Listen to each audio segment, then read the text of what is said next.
ako ng beddings. So, naisip ko lang na i-video siya kasi may mga friends ako na nagtatanong sa akin about dito sa vacuum na ginagamit ko.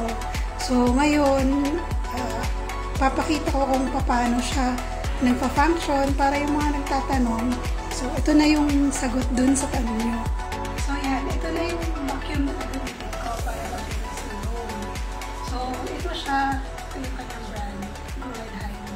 So, meron na rin mga ibang Gruenheim owners dito sa Puerto, pero ilan pa lang sila. So, yun. Madali lang siyang gamitin. Actually, ito, pakilagay nga. Ayan. Tubig lang yung gagamitin ko. As in tap water, normal water galing sa gripo.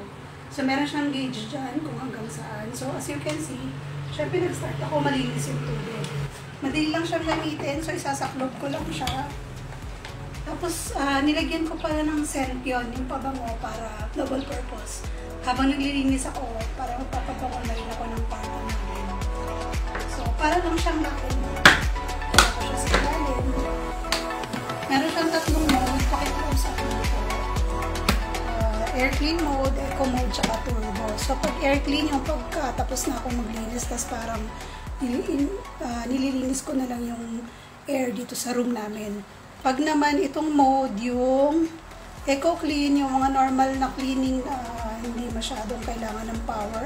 Turbo, pag gagamitin ko na siya sa bed, sa sofa bed, sa mga unan.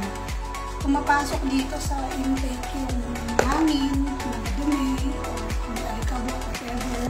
Tapos lalabas siya dito sa exhaust na malinis na talaga yung air, as in 99.99% clean air na.